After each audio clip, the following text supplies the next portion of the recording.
The shuttle broke through the clouds, and Captain Daniel Harper pressed his face closer to the window. Below him, the gleamed like a polished gemstone. Crystal towers rose from the surface, catching the light of twin suns and scattering it into 1,000 colors.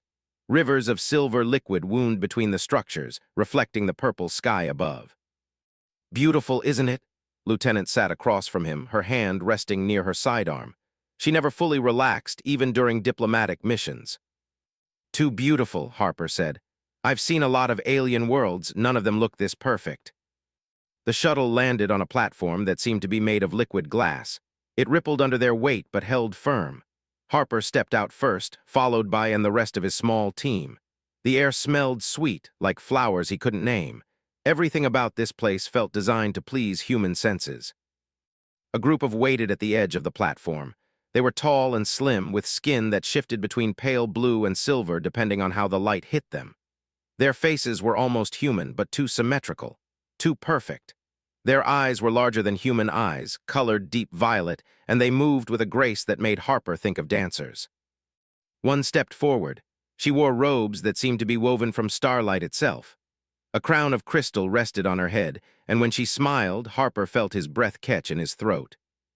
"Captain Harper," she said, her voice was like music. "I am Queen, welcome to Prime. We have waited so long to meet humanity." Harper bowed slightly, the way his diplomatic training had taught him. "Your Majesty, thank you for receiving us. Earth sends its greetings and hopes for friendship between our peoples." The Queen's smile widened. She walked closer, her eyes locked on Harper's face. "Friendship, yes, that is what we desire most." She reached out and touched his shoulder. Her hand was cool through his uniform. "You must be tired from your journey. Please let us show you to your quarters. Tonight we feast. Tomorrow we talk of trade and treaties." Stepped closer to Harper, her jaw tight. Harper recognized that look. She was on alert. The palace was even more impressive inside. Hallways curved and twisted in ways that shouldn't be possible. The walls glowed with soft light, changing colors as they walked. Harper saw no doors, just openings that appeared and disappeared. He tried to memorize the path but gave up after the 5th turn. Their rooms were luxurious. Harper had a suite larger than his quarters on the ship. The bed looked like it was made of clouds. A window showed the city below, but when Harper touched it, the view changed to show space, then an ocean, then back to the city. "Smart glass," said from the doorway, "programmed to show whatever calms the viewer." She walked in and swept the room with a small device. "No recording equipment that I can detect, but that doesn't mean much. Their technology is way ahead of ours." "You don't trust them," Harper said. "I don't trust anyone who smiles that much," checked behind a flowing curtain. "Did you see how the Queen looked at you, like you were a puzzle she wanted to solve?" Harper sat on the edge of the bed. It adjusted to his weight automatically. "She's just curious about humans. We're new to them." "Maybe," didn't sound convinced. "Just be careful, sir. Something about this place feels wrong. Everything is too clean, too ordered. I haven't seen a single piece of trash or a scratch on any surface. What kind of civilization has no flaws?" Before Harper could answer, a soft chime filled the room. A servant appeared in the doorway, seemingly from nowhere. Harper hadn't heard the door open. "The Queen requests Captain Harper's presence at dinner," the servant said. Its voice was flat, emotionless, nothing like the Queen's musical tone. "I'll accompany the captain," said. The servant's face remained blank. "The Queen desires to speak with Captain Harper alone. It is a great honor." Looked at Harper. He could see the worry in her eyes, but refusing would insult their hosts before negotiations even began. "It's fine, Lieutenant. I'll be back in a few hours." Grabbed his arm as he passed. "Keep your communicator on. If anything feels wrong, signal me." The servant led Harper through more twisting hallways. They passed other, all moving with that same perfect grace. None of them spoke. None of them looked at him. They just glided past like ghosts. The dining room was smaller than Harper expected. A table set for two stood in the center. Crystal containers held foods that looked almost familiar but weren't quite right. The Queen stood by the window, looking out at her city. "Captain Harper," she said without turning, "thank you for joining me." "The honor is mine, Your Majesty." She turned and Harper saw her smile again, but this time in the dim light of the room, something about it seemed different, harder. "Please call me. We are to be friends, are we not?" She gestured to a chair. "Sit, eat. I want to know everything about humanity. The meal lasted 3 hours, asked questions constantly. What did humans feel when they were afraid? How did human families bond? What made humans angry, sad, happy? She leaned forward with each answer, her violet eyes never leaving Harper's face. Tell me about your family, she said as servants cleared the plates. Harper hesitated. He never liked talking about his personal life during diplomatic missions, but something in his gaze made him want to share. I have a daughter, Emma. She's 7 years old, back on Earth with her mother. You miss her? It wasn't a question. Every day. Reached across the table and took his hand. Her skin was cool and smooth. That must be painful, being so far from the ones you love. It's part of the job. Is it worth it, the pain of separation? Harper thought about Emma's laugh, the way she hugged him before he left. Yes, I do this work so she can grow up in a safer galaxy, one where different species understand each other. Something flickered in his eyes. Emotion, sadness, it was gone before Harper could name it. You are remarkable, she said softly. Humans fascinate me. You feel so deeply. You sacrifice so much for abstract concepts like peace and understanding. She squeezed his hand. Most species in the galaxy are not like this. What are they like? Released his hand and stood. She walked back to the window. Cold, practical, they care only for survival and power, but humans, you are different, special. Harper stood and joined her at the window. Below, the crystal city pulsed with light. We're not that special. We just try to do what's right. No, turned to face him. They were very close now. You are special. Trust me, Captain, I have met many species in my long life, none compare to humanity. The way she said, long life, made Harper pause. They had never mentioned there in the briefing materials. How long have you been queen? For just a moment, less than a heartbeat, smile vanished completely. Her face became something else, something ancient and cold and hungry. Then it was back, warm and welcoming. A very long time, she said. Long enough to be very, very lonely. Harper felt a chill run down his spine. Something was wrong. He couldn't name it, but every instinct screamed at him to step back. It's late, he said. I should return to my quarters. Of course, touched his cheek with one cool finger. Sleep well, Daniel Harper. Tomorrow we begin our real work together. As the servant led him back through the twisting halls, Harper touched his communicator. Answered immediately. Sir, run a deep background check on everything you can find. History, biology, past diplomatic contacts, everything. What's wrong? Harper thought about that smile, the one that had disappeared for just a moment. I don't know yet, but something is very wrong here. In her private chambers, Queen stood before a mirror. Her reflection smiled back at her. She touched her own face, feeling the shape of her cheekbones, the curve of her lips. All of it taken from others, all of it borrowed. But soon she would have something real, something that felt genuine emotions, something that loved and hurt and hoped. She would have a human. And this one, this Daniel Harper with his sad eyes and his distant daughter, would be perfect for her collection. 3 weeks passed on Prime. The negotiations went better than Harper had hoped. Every proposal he made, they accepted. Every concern he raised, they addressed immediately. It was almost too easy. Didn't like it, she sat across from Harper in his quarters, her face tight with worry. Something is wrong, sir. No one agrees to everything. No one gives up trade advantages without a fight. Maybe they genuinely want peace, Harper said, but even he didn't believe it anymore. Or maybe they want something else, pulled up her. I've been researching. They have hosted 17 diplomatic missions in the last 200 years. Guess how many of those diplomats made it home? Harper's stomach dropped. How many? All of them, every single one. But here's the thing, leaned forward. I contacted 3 of those species, 2 never responded. The 3rd told me their diplomat came back changed, quiet, distant. He died 6 months later from a disease their doctors had never seen before. That could be coincidence. Could be, but I also found something in the palace archives, the public ones where they keep their history. She turned so Harper could see.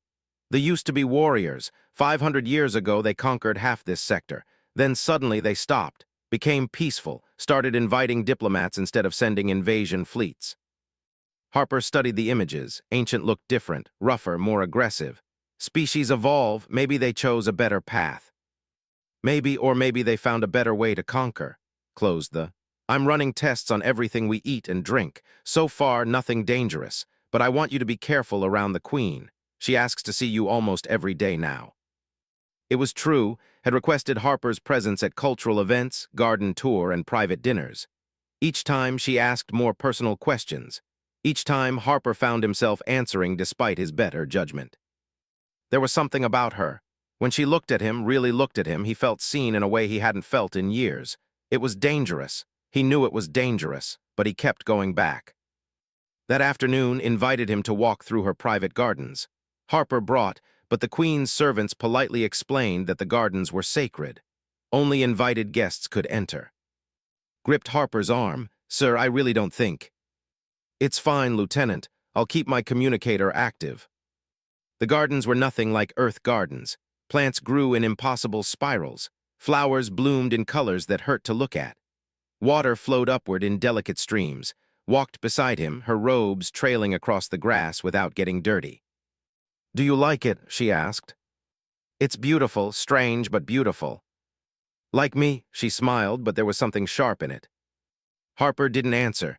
They walked in silence until they reached a pond. The water was perfectly still, reflecting the purple sky above. "I want to show you something," said. She touched the water with one finger. The surface rippled, then cleared. An image appeared, Earth, blue and green and beautiful. "How? We have been watching humanity for a long time, Daniel." She never called him Captain anymore, always Daniel. "Long before you reached the stars, we watched you fight and love and build and destroy. You are chaos made flesh, beautiful, terrible chaos." The image shifted. Harper saw his house, his daughter playing in the yard. His chest tightened. "Emma," he whispered. "You love her very much." Moved closer. "Love is interesting. It makes you strong and weak at the same time. It drives you to great acts but also causes great pain. It's what makes us human." "Yes," touched his hand. Her skin was cool. "What would you do for her, for Emma?" "Anything." "Would you die for her?" "Without hesitation." "Would you change for her? Become something different if it meant keeping her safe?" Harper pulled his hand away. "What kind of question is that?" Smile never wavered. "Just curious about human nature. You sacrifice so much for those you love, it must be exhausting." A strange tingling started in Harper's hand where she had touched him. He rubbed it, trying to make the feeling go away. "I should get back, we'll worry." "Of course," walked him to the garden entrance. "But Daniel, before you go, I want to tell you something. I have been alone for a very long time, centuries. My people are perfect now, peaceful, but they do not feel the way they used to. They are like beautiful statues, empty inside." "I'm sorry." "Don't be, it was necessary for our survival." She looked up at the purple sky. "But sometimes I miss feeling real emotions, the messy, complicated ones, the kind you humans have." Harper didn't know what to say. The tingling in his hand was spreading up his arm now. He felt tired suddenly. "Are you well?" Concern seemed genuine. "Just tired. The negotiations have been intense." "Rest then. Tomorrow we can finalize our agreements. Soon you can return home to your Emma." She touched his cheek. "Though I will miss our conversations." That night Harper collapsed. He was walking back to his quarters when his legs gave out, caught him before he hit the floor. "Get Dr. Cross," she shouted to another crew member. "Now." Dr. Alan Cross arrived within minutes. He was a thin man with gray hair and steady hands. He ran a scanner over Harper's body and his face went pale. "What is it?" demanded. "His cellular structure. It's changing. Something is rewriting his DNA." Harper tried to sit up, but his arms wouldn't support him. "What?"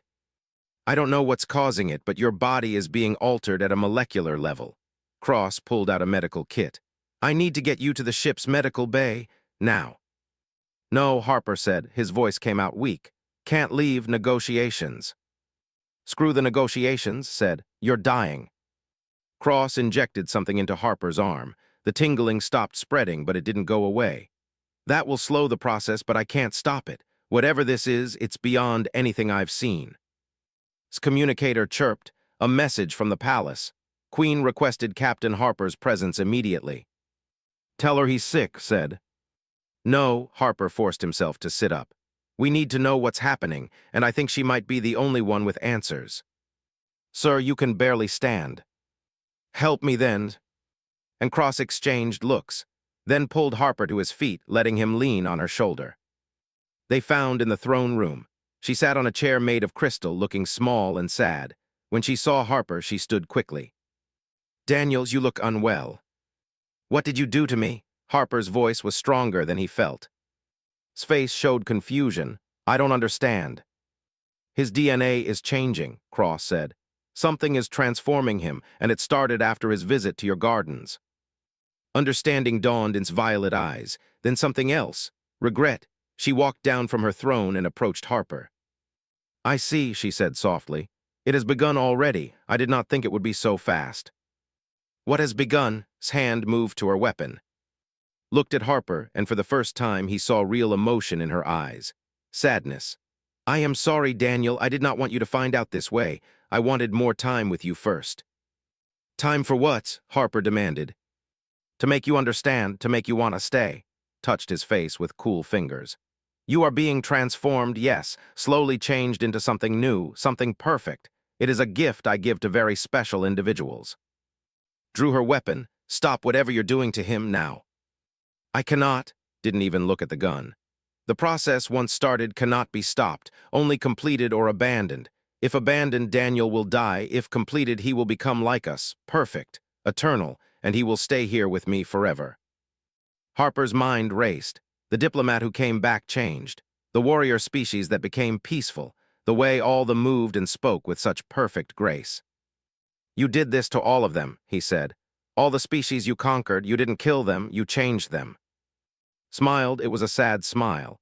"We call it the ascension. We take the best of each species and add it to ourselves. Their strength, their beauty, their unique traits. They become part of us, part of something greater." "That's monstrous," Cross breathed. "It is survival," said. "We were dying, our genetic diversity was gone, we needed new material to thrive. And in return, those we ascend live forever. They become perfect. Is that not a fair trade?" "You're stealing their lives," said. "I am giving them purpose." Eyes never left Harper. "But Daniel is different. The others I chose for their physical traits, their strength or intelligence, but you," she stepped closer. "You I chose because you made me feel something real. For the first time in 300 years, I felt less alone." Harper stared at her. "You're doing this because you're lonely." "Yes," no shame in her voice, just honesty. "I have been queen for so long. I have watched my people become empty shells of perfection. I have everything I need and nothing I want. Until I met you. You, with your sadness and your hope and your love for a daughter you barely see, you made me remember what it was to feel. So you're going to take that from me. Turn me into one of your perfect, empty servants." "No," took both his hands. "I am going to keep you at my side. Forever, you will be perfect in body but retain your humanity in spirit, my eternal companion. Is that not beautiful?" Harper jerked his hands away. The movement made him dizzy. He would have fallen if hadn't caught him. "I don't want eternity," he said. "I want my life, my daughter, my choices." For a moment, real pain crossed his face. "I had hoped you would understand, that you would see the gift I offer, but I see now that was foolish." She straightened, and her face became the cold, perfect mask again. "It does not matter. The process will continue. In 3 days, you will be changed, and then you will want to stay. You will not even remember wanting to leave." "We'll fight," you said. "You will try," walked back to her throne. "But you will fail. No species has ever escaped the ascension once it begins. Guard him well, Lieutenant. These are his last days as a human. Help him make peace with what he is becoming." They carried Harper back to his quarters. Cross worked frantically, running tests, trying to understand the transformation. Stood guard at the door, her weapon ready. Harper lay on the bed, feeling his body changing. His skin was becoming smoother, his muscles restructured themselves. Even his thoughts felt different, clearer, sharper, more organized. And he hated it. Every perfect change felt like losing a piece of himself. Spent the next day breaking into places she shouldn't be. She moved through the palace like a ghost, using every trick she'd learned in her military training. They were confident, too confident. They never imagined a human would dare to explore their secrets. She found the door by accident. It was in a section of the palace that should have been empty. A hallway that twisted back on itself, lit by dim purple light. The door was plain metal, nothing like the flowing crystal architecture everywhere else. Pressed her ear against it. Silence. She pulled out her lock scanner. The mechanism was advanced but followed logical patterns. 3 minutes later, the door opened. Cold air rushed out. His breath fogged in front of her face. She turned on her flashlight and stepped inside. The room was massive, as large as a cathedral, and it was filled with bodies. Not bodies, specimens, hundreds of them, maybe thousands. They floated in clear tubes filled with silver liquid. Each one was from a different species. Some looked almost human. Others were completely alien, but all of them showed the same thing. They were changing. Walked closer to the nearest tube. Inside was a creature with 4 arms and blue skin, but parts of its body looked. Its face was becoming more symmetrical. Its skin was shifting toward that silver-blue color, half transformed, frozen in the middle of becoming something else. She moved through the rows, her horror growing with each step. Here was a being covered in scales, its body turning smooth. There was one with wings, the feathers falling away as skin replaced them. Another with multiple eyes, all but 2 of them closing forever. At the back of the room found the records, detailed files on each specimen. Species name, home world, date of acquisition, percentage of transformation completed. And the purpose for each one. Subject 247, taken for bone density enhancement. Subject 248, taken for neural processing speed. Subject 249, taken for radiation resistance. Felt sick. They had been collecting species for centuries, taking the best traits from each one, adding them to themselves, building themselves into something perfect from the stolen pieces of others. She found records of the diplomatic missions. Every visitor who had shown unique abilities or traits, every one of them had ended up in this room eventually. Some had completed the transformation and been released. Those ones served the now empty and perfect. Others had been abandoned mid-process when better specimens came along. They floated in their tubes forever, caught between what they were and what they were becoming. His hands shook as she the files. She had to get this evidence out, had to warn the galaxy what they really were. Then she saw it, a tube being prepared, empty, waiting for its next occupant. The label made her blood run cold. Subject 1847, human, primary purpose, emotional capacity enhancement, secondary purpose, companion for Queen. Harper wasn't just being transformed. He was being prepared to become the Queen's permanent possession, a trophy to cure her loneliness. Ran from the room. She had to get back to Harper, had to tell him what she'd found. But she wasn't alone in the hallway. Stood there watching her with those huge violet eyes. It was a young one, or at least it looked young. Its face wasn't quite as perfect as the others. "You should not have seen that," it said. Its voice held more emotion than any other she'd met. Reached for her weapon. "Stay back." "I will not stop you." The young looked toward the door had just left. "Someone should know the truth. Someone should tell the galaxy what we have become." Paused. "You don't agree with this?" "I am too young to remember the old ways, but I have read about them. We used to feel things, real things. Now we are perfect, and perfection is empty." It looked at with something like hope. "Your captain, will he resist? Will he die rather than become like us?" "Yes." The nodded slowly. "Good, that is what it means to be alive, to choose even when the choice is death." It stepped aside. "Go, help him, but know this, the Queen will not let him leave. She has waited 300 years to feel something real. She will destroy your entire ship before she allows him to escape." She found Harper in his quarters with Dr. Cross. The doctor looked exhausted. Harper looked worse. His skin had that same silver-blue tint now. His movements were becoming more graceful, more perfect. But his eyes still looked human, still looked scared. "I found it," said. "I found where they keep them, all the species they've transformed, hundreds of them, maybe thousands." She showed them the files sheet. Cross went pale as he read. Harper's jaw tightened, the only sign of his anger in his increasingly calm face. "We're experiments," he said. His voice was smoother now, musical like he hated the sound of it. "Test subjects for their quest for perfection." "It's worse than that, sir." Pulled up the file with his name. "You're special to her. She's not just transforming you, she's preparing you to be her companion. Forever." Harper closed his eyes. "I'd rather die." "You might get that chance," Cross said. He held up a vial of clear liquid. "I think I found a way to stop the transformation, but it's risky, very risky." "How risky?" 80% chance it kills you instead of curing you. The process has already changed too much of your cellular structure. Revering it could cause catastrophic organ failure. And if I do nothing, in 48 hours the transformation completes. You'll be perfect, empty, and completely devoted to Queen. Harper looked at his hands. They were becoming smooth, flawless, beautiful, and terrible. That's not a choice at all, then. Before Cross could respond, the door opened, not slid open, just appeared where there had been wall. Queen stood in the opening, surrounded by guards. She looked at us, and her face showed nothing.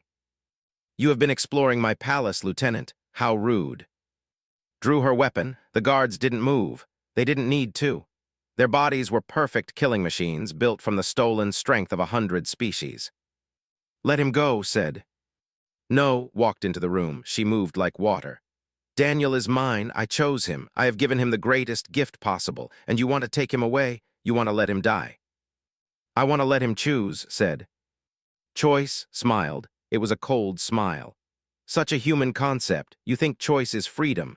But I have lived long enough to know that choice is just another form of suffering. Being perfect means never having to choose, never having to doubt, never having to hurt." She walked to Harper and took his hand. He tried to pull away, but his body responded to her touch. The transformation made him want to stay close to her. He hated it. "I can feel you fighting," said softly. "Fighting against perfection, fighting against peace. Why? What is so precious about your messy, painful existence that you would rather die than let it go?" Harper looked her in the eyes. "My daughter, my choices, my mistakes and my victories, all of it, it's mine, you can't have it. I do not want to take it, I want to preserve it. You will keep your memories, your personality, you will just be better, perfect. Is that so terrible?" "Yes," Harper's voice was quiet but firm. "Because I won't be me anymore. I'll be what you want me to be, a cure for your loneliness, a toy to make you feel alive." Pain flashed across face, real pain. "Is that what you think, that I am using you? Aren't you?" Released his hand. She walked to the window, looking out at her perfect city. "I have ruled for 3 centuries. I have watched my people become gods, perfect in every way, and utterly empty. Do you know what that is like, to be surrounded by perfection and feel nothing?" "Then change," Harper said. "Let your people feel again, undo what you've done." "I cannot. The transformation is permanent. Once we became perfect, we lost the ability to be imperfect. Our emotions are locked away, accessible only through extreme circumstances." She turned back to him. "You made me feel again, Daniel, your sadness, your hope, your desperate love for a child you barely see. It woke something in me I thought was dead." "So you're stealing my life because I made you feel something." Harper's anger was growing. "That's not love, that's possession." "What is love but wanting to keep something beautiful forever?" asked. "Love is letting go when you must. Love is caring about what the other person wants, not just what you want." Stared at him. For a long moment nobody moved. Then she turned to her guards. "Take him to the transformation chamber. Accelerate the process. I want it done tonight." No, raised her weapon, but the guards moved faster. They disarmed her in seconds. One of them grabbed Harper, lifting him easily despite his struggling. "Please," Harper fought against the guard's grip. "Don't do this." "I am sorry, Daniel." His face was calm again, empty. "But I cannot let you die, and I cannot let you leave. This is the only way." They dragged him from the room, and Cross tried to follow, but more guards blocked their path. The last thing Harper saw was face, twisted with fury and fear. The transformation chamber was deep in the palace, a room of crystal and silver light. They strapped Harper to a table that adjusted itself to his body. Above him, machines hummed to life. Entered alone, she stood beside the table, looking down at him. "It will not hurt," she said. "You will simply fall asleep. When you wake, you will be perfect, and you will want to stay with me. You will not remember wanting anything else." "That's not me," Harper said. "That's not who I am." "It will be who you are, a better version." "No, a different person wearing my face." Touched his cheek. Her hand was gentle. "Why do you fight so hard? What is so precious about being human?" Harper thought of Emma, the way she laughed, the way she cried when he left for missions, the way she drew him pictures of the stars. "Everything," he said, "everything is precious about it, the good and the bad, the pain and the joy, all of it together is what makes life worth living. You've forgotten that. In your quest for perfection, you've lost what makes existence meaningful." "Meaning is an illusion," said. "Perfection is truth." "No," Harper met her eyes. "Perfection is death. Real life is messy and complicated and painful, but it's real. And I would rather have one real moment with my daughter than an eternity of your perfect emptiness." Something changed in Six's expression, a crack in the perfect mask. She pulled her hand back as if his words had burned her. "I have given you a chance to be eternal," she said. "To never age, never sicken, never die, and you throw it away for a child you see 3 times a year, for a life of disappointment and loss." Yes, without hesitation. Stared at him, then slowly she began to cry. Real tears. The first real emotion Harper had seen from her that wasn't manufactured or controlled. "I have been alone so long," she whispered. "So very long, I thought if I could keep you, if I could make you perfect, I would finally have someone who understood, someone who could share eternity with me." "You can't force someone to care about you," Harper said gently. "That's not how it works. Real connection requires freedom, requires choice." "Then I am doomed to be alone forever, because I cannot give you that choice. If I let you leave, the transformation will kill you. If I complete it, you will hate me for stealing your life. Either way, I lose you." Harper said nothing. There was nothing to say. She had created a trap for both of them, and neither could escape. Touch the controls. The machines above Harper began to glow brighter. Fought against the guards holding her, but it was useless.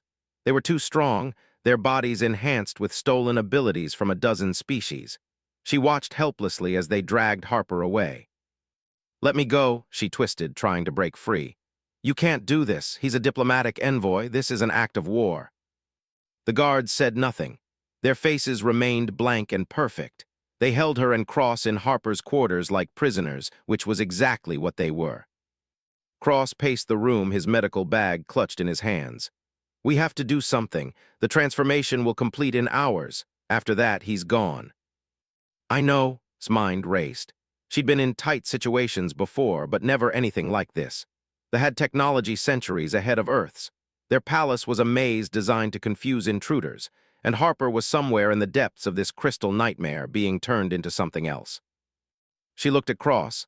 "That cure you mentioned, the one with 80% mortality rate, do you still have it?" Cross pulled the vial from his bag. The liquid inside glowed faintly blue. "I do, but it's useless if we can't get to him." "Then we get to him." "How? We're locked in, guards outside, no weapons, and we don't even know where they took him." Smiled, it wasn't a happy smile. "You're thinking like a doctor, start thinking like a soldier." She walked to the window. The smart glass showed the city below. "These rooms adapt to what we want, right? They show us what calms us." "Yes, but—" "So let's see what happens when we want something else." Placed her hand on the glass. "Show me Captain Harper." The glass flickered. For a moment, nothing happened. Then the view changed. Deep underground, in a chamber of crystal and light, Harper lay strapped to a table. Machines surrounded him, pumping silver light into his body. His skin was almost completely silver blue now. His face had taken on that perfect symmetry they shared. But his eyes were still fighting. "It's showing me," breathed. "The room is connected to the whole palace network. It's showing me what I want to see." Cross leaned closer. "Can you navigate through the palace systems?" His fingers moved across the glass, pulling up different views. Hallways, chambers, guard positions. Yes, I can." She found a route from their quarters to the transformation chamber. 3 guards in our way, another 6 between us and Harper, plus whoever is with him in the chamber." "We're unarmed," Cross reminded her. "Are we?" Opened her medical bag. She pulled out a surgical laser, 3 sedative injectors, and a bone saw. "Not exactly standard combat gear, but it'll do." "You can't seriously be planning to fight our way through." "You have a better idea." Cross looked at Harper on the screen. The light around him was getting brighter. No, I don't." "Then here's the plan. You keep that cure ready. I'll get us to Harper. When we reach him, you inject the cure immediately. We won't have time for second thoughts." "Even if we reach him, even if the cure works, we're still trapped on this planet. They will hunt us down." "One problem at a time, Doctor." Walked to the door. She knocked politely. One of the guards outside opened it slightly, peering in with those huge violet eyes. "What do you want?" "Dr. Cross is having a medical emergency. Heart attack. I need to get him to our ship." The guard looked at Cross, who was clutching his chest and breathing hard. It was a decent performance for a man who'd never acted before. "He appears stable." He won't be in 5 minutes. Let me get him proper care or explain to your queen why her leverage over Harper died in your custody." The guard hesitated. That hesitation was all needed. She jammed the surgical laser into its throat and fired. The guard went down without a sound. The other two guards reacted instantly but was ready. She threw one sedative injector like a dart. It caught the second guard in the eye. The guard stumbled, giving Cross time to jam the bone saw into the back of its knee. The guard fell. The third guard was faster. It had by the throat before she could react, lifting her off the ground. Her vision started to gray out. She fumbled for the last sedative injector. Cross slammed a chair into the guard's head. It didn't let go, but it staggered, jabbed the injector into its neck and pressed the trigger. Full dose, enough to drop a horse. The guard held on for 3 more seconds, then it crumpled. Gasped for air, her throat burned. "Thanks." "Don't mention it," Cross was shaking. "I can't believe that worked." "Believe it later, move now." They ran through the palace corridors, following the route had memorized. The walls glowed and shifted around them. Twice, they had to hide as patrols passed. They moved with that perfect grace, unaware that 2 humans were hunting through their home. They found the entrance to the transformation chamber. 6 guards stood outside, just as had seen on the screen. Too many to fight directly. "We need a distraction," whispered. Cross looked around, then he smiled. "The palace responds to what we want, right? To our emotions." "Yes." "Then let's give it something to respond to." Cross closed his eyes and thought about every terrible thing he'd seen today. The bodies in tubes, Harper's transformation, the casual cruelty of stealing someone's life. He channeled all that rage into one thought: fire. The wall behind the guards erupted in flames. Not real fire, but the palace's interpretation of what Cross wanted to see. The guards spun toward it, confused. Didn't wait, she ran at them, using their moment of distraction. She took down 2 before they knew she was there. Cross followed, wielding his bone saw like a weapon. They fought like desperate animals. The guards were stronger, faster, more perfect. But in Cross had something they had forgotten. They had the messy, desperate determination of people fighting for someone they cared about. 4 guards down, 5. The last one got its hands around neck again. She couldn't breathe, couldn't think. Her vision was going dark. Then the guard just stopped. It released her and stepped back, its perfect face showing confusion. "Enough." Queen stood in the doorway to the transformation chamber. She looked tired, ancient, nothing like the beautiful ruler who had greeted them weeks ago. "Let them through," she said. The guard stepped aside, didn't trust it, but she didn't have a choice. She and Cross entered the chamber. Harper lay on the table, surrounded by silver light. He was almost completely transformed now. His skin gleamed like polished metal. His face was too perfect to be human anymore. But when he saw them, his eyes showed recognition, relief, and desperation. "Do it," he said. His voice was musical now, like all the, "Cross, please, do it now before I forget who I am." Cross ran to the table. His hands shook as he pulled out the vial. "Harper, you understand the risk. This could kill you." "I'm already dying, just do it." Moved to stop him, stepped between them. "Don't, please." "You do not understand what you are doing," said. "The transformation is 90% complete. Revering it now will tear his body apart. He will die in agony." "That's his choice to make," said. "He is not thinking clearly. The pain, the fear, it clouds his judgment." "No," Harper's voice was weak but firm. "I'm thinking more clearly than I have in days. I don't want perfection, I want my life, even if it's short, even if it hurts." His face crumpled. "I cannot watch you die." "Then look away." Cross pressed the injector against Harper's neck. "This is going to hurt, a lot." "I know." Harper closed his eyes. "Emma, if you ever hear this story, know that Daddy loves you. Know that I chose to come home rather than forget you." Cross injected the cure. For a moment, nothing happened. Then Harper screamed. It was a sound of pure agony. His body convulsed on the table. The silver skin began to crack like breaking glass. Underneath, his human flesh showed through, raw and bleeding. The transformation was revering, but Cross had been right. Harper's body couldn't handle it. Blood poured from his nose, his ears. His heart monitor showed erratic spikes. "He's going into cardiac arrest," Cross shouted. He started CPR, pumping Harper's chest. "Come on, Captain, stay with us." Grabbed Harper's hand. It was burning hot. Fight, sir, you fought this hard, don't quit now. Watched from the doorway, tears ran down her perfect face. Please, she whispered, please do not die, I will let you go, I will release you, just do not die. Harper's eyes opened, they were brown again, human. He looked at, and despite everything, his expression held pity. I'm sorry you're alone, he said. I'm sorry your people lost themselves, but you can't fix that by stealing others. Then his eyes closed, his heart monitor flatlined. No, Cross worked frantically, chest compressions, injections, everything in his medical arsenal. Come on, Harper, breathe. Nothing. Felt her world crumbling. They'd come so far, fought so hard. And for what? To watch Harper die anyway. Moved forward, she pushed Cross aside and placed her hands on Harper's chest. Her hands began to glow with silver light. What are you doing? Cross demanded. Something I swore I would never do again, closed her eyes. I am going to undo what I started, but it will cost me. The light flowed from her hands into Harper's body. His chest rose as her light filled his lungs. His heart began to beat again, slow at first, then stronger. But was changing. Her perfect skin was cracking. Her silver-blue color was fading. She was aging before their eyes, the centuries she had held back with stolen perfection finally catching up. Your Majesty, stop, Cross said. You're killing yourself. Yes, said, her voice was rough now, old. But I am saving him. That is worth more than my eternal loneliness. Harper's eyes opened. He gasped for air. Alive, human, changed but not transformed. Stepped back, she looked old now. Ancient.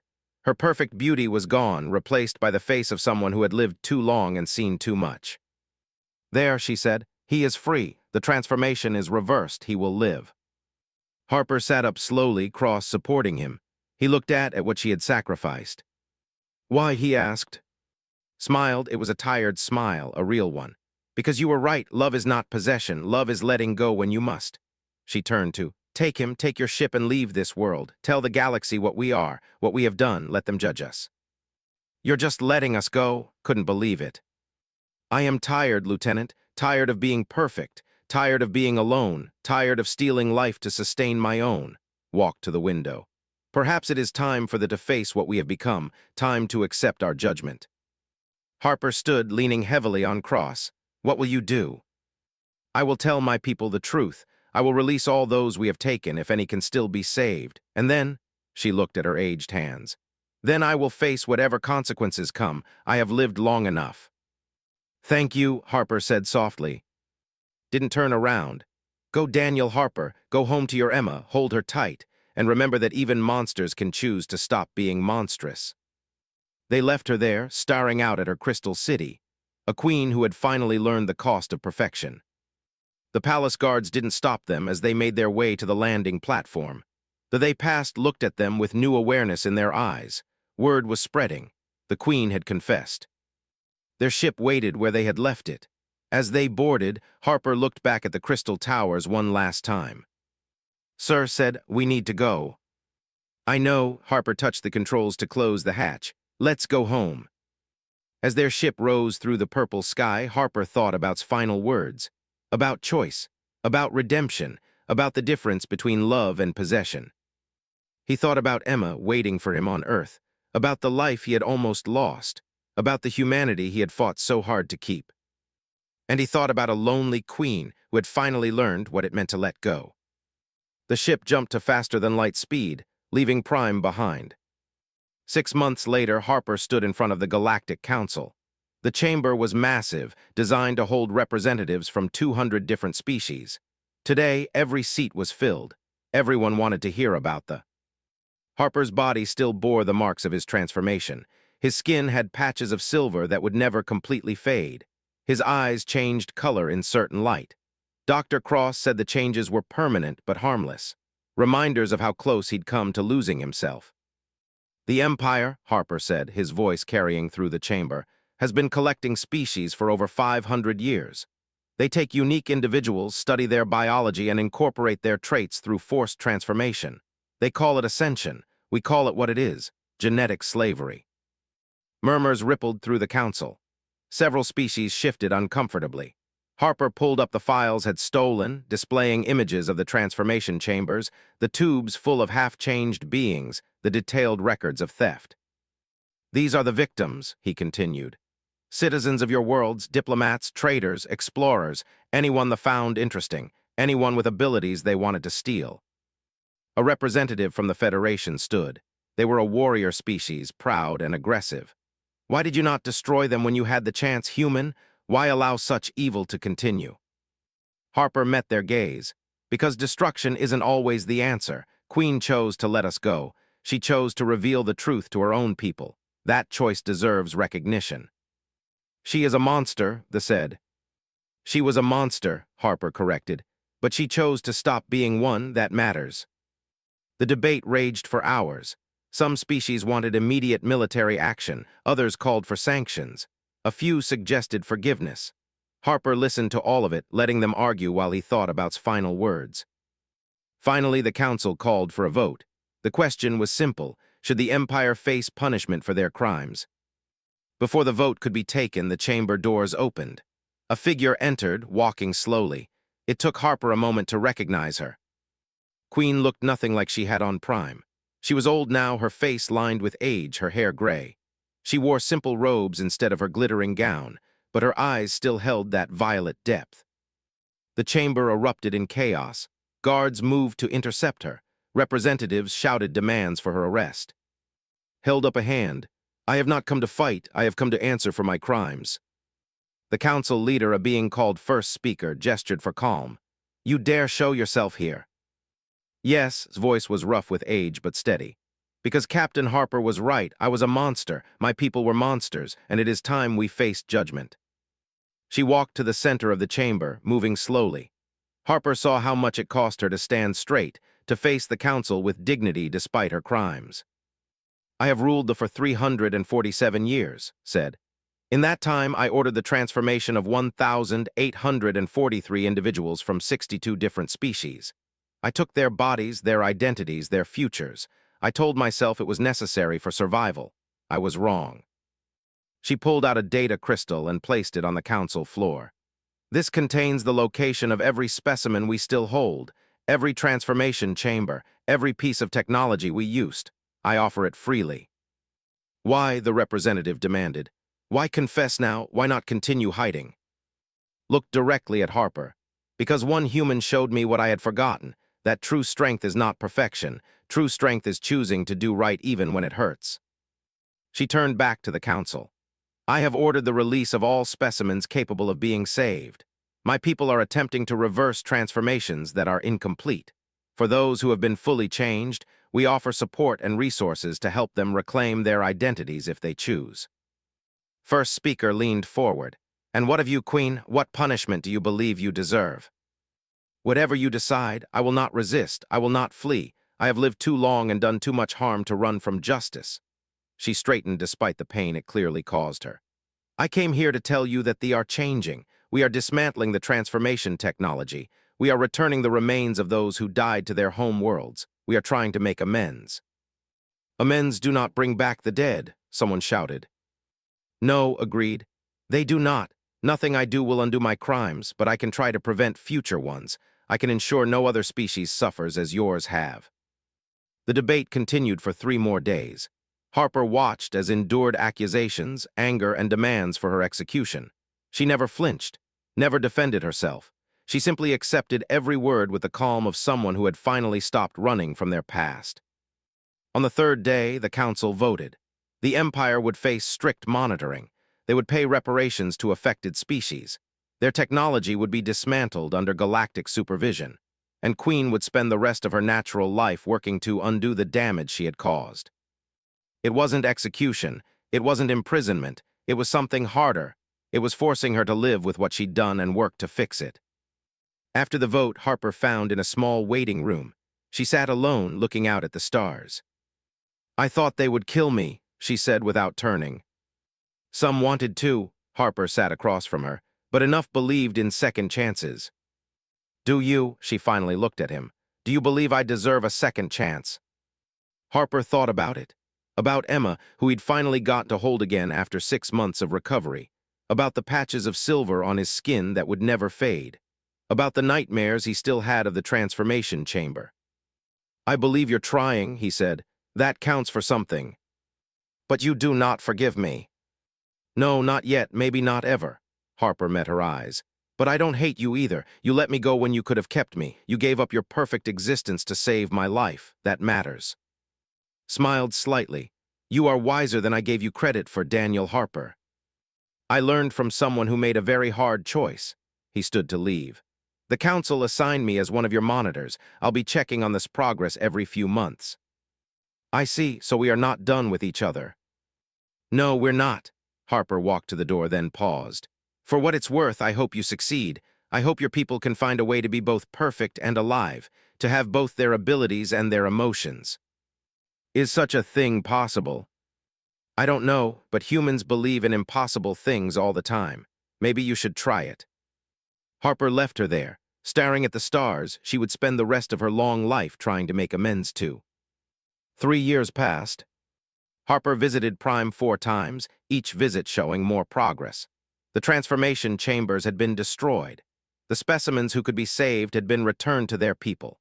They were learning to feel again, slowly rediscovering emotions they had locked away centuries ago. It was painful for them. Emotions hurt. They made life complicated and messy, but they also made life real. Aged rapidly without the stolen perfection sustaining her. By the 3rd year, she looked ancient, fragile, but her eyes were clearer than ever before. On Harper's 4th visit, he brought Emma. She was 10 now, curious about everything. She stared at the crystal towers with wide eyes. Is this where the bad queen lived? She asked. Yes, Harper said, but she's not bad anymore, she's trying to be better. Met them in her garden. It had changed. Instead of impossible spirals and upward-flowing water, it now had simple flowers, real ones growing naturally in soil. Sat on a bench, feeding birds that had started nesting in the palace grounds. You must be Emma, said. Your father has told me much about you.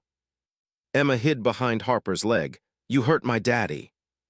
I did. I am very sorry for that. Are you really sorry, or just saying it? Smiled. What a wise question. I am really sorry. I hurt your father because I was selfish and lonely. I wanted something for myself, and I did not care who I hurt to get it.